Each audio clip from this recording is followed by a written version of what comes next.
আকাশে কোনো শব্দ নেই, কিন্তু মুহূর্তের মধ্যে সীমান্তের খুব কাছে হাজির এক রহস্যময় বিমান। রাডারেও ধরা পড়ছে না। তাহলে এটা কি? শত্রু নাকি গোপন অভিযান?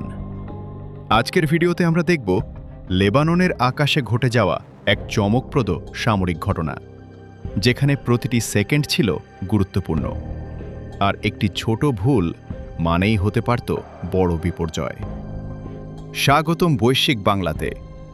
ভিডিওটি শেষ পর্যন্ত দেখুন, কারণ শেষে আমরা দেখাব কিভাবে এই পুরো ঘটনাটি এক ভয়ঙ্কর পরিস্থিতিতে রূপ নিতে পারত। ঘটনার শুরু লেবাননের একটি এয়ারবেস থেকে। হঠাৎ খুব দ্রুত গতিতে একটি ছোট বিমান আকাশে উড়ে গেল। বিমানের ভেতরে রয়েছে স্পেশাল কমান্ডো ফোর্সের একটি ইউনিট। তাদের কাছে 1 মিনিটও সময় নেই। প্রতিটি সেকেন্ড এখানে অমূল্য, কারণ দক্ষিণ সীমান্তের একটি মিলিটারি বেস থেকে এসেছে জরুরি বার্তা। আর এই সীমান্ত এলাকাটি খুবই সংবেদনশীল। এখানেই লেবানন এবং ইসরায়েলের সীমান্ত। আপনার কি মনে হয়, এমন পরিস্থিতিতে সবচেয়ে বড় ঝুঁকি কোথায়? কমেন্টে জানিয়ে দিন।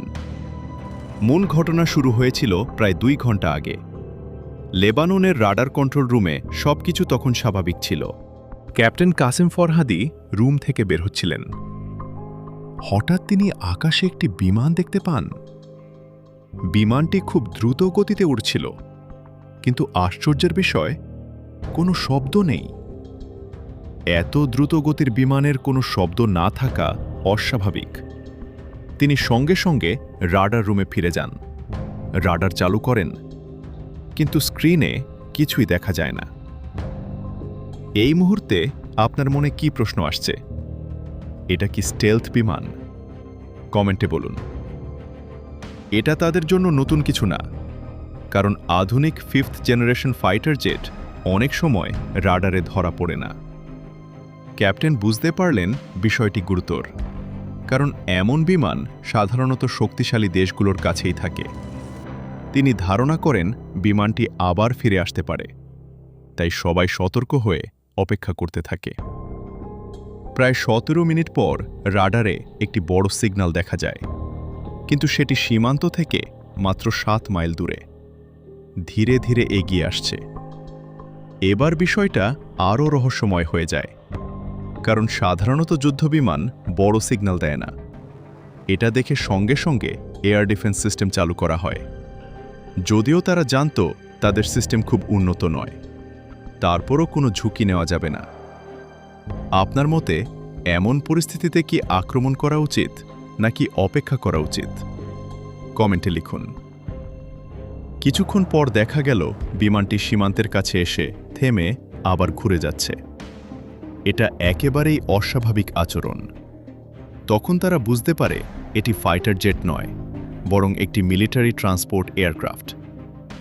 এখন প্রশ্ন হল, এটি এখানে কেন এসেছে? এই সন্দেহ দূর করতে তারা ড্রোন পাঠায়। মাত্র কয়েক মিনিটের মধ্যেই সব পরিষ্কার।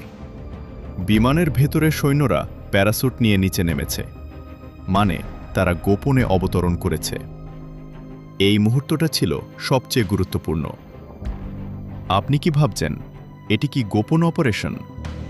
কমেন্টে জানান। দেরি না করে খবর পাঠানো হয় মিলিটারি কমান্ড সেন্টারে। সঙ্গে সঙ্গে স্পেশাল কমান্ডো ইউনিট প্রস্তুত হয়। তারা দ্রুত একটি ছোট বিমানে উঠে পড়ে। এই ইউনিট মধ্যপ্রাচ্যে খুবই দক্ষ হিসেবে পরিচিত। তারা জানে সময় নষ্ট করার সুযোগ নেই। মাত্র 16 মিনিটের মধ্যেই তারা ঘটনাস্থলের কাছাকাছি পৌঁছে যায়। কিন্তু এখানে একটা সমস্যা। ছোট বিমানে একবারে মাত্র 16 জন নেওয়া যায়, তাই নামার জন্য বেছে নেওয়া হয় প্যারাশুট। 1 মিনিটের মধ্যেই পুরো টিম নেমে যায়। বিমানটি আবার ফিরে যায় নতুন সৈন্য আনতে। ভাবুন তো, এই পুরো অপারেশন কত দ্রুত হয়েছে।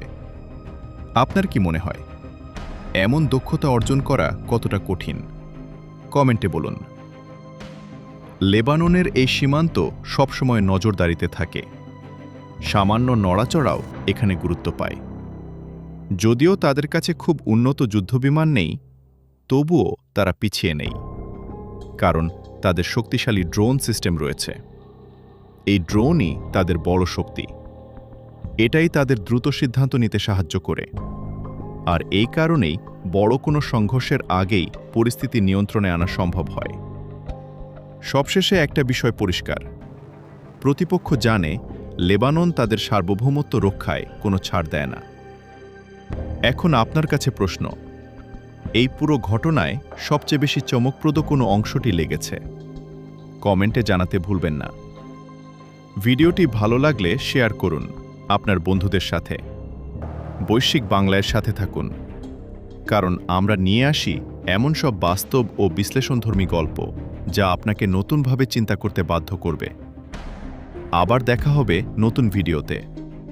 ততক্ষণ পর্যন্ত ভালো থাকুন, সুস্থ থাকুন। আল্লাহ হাফেজ।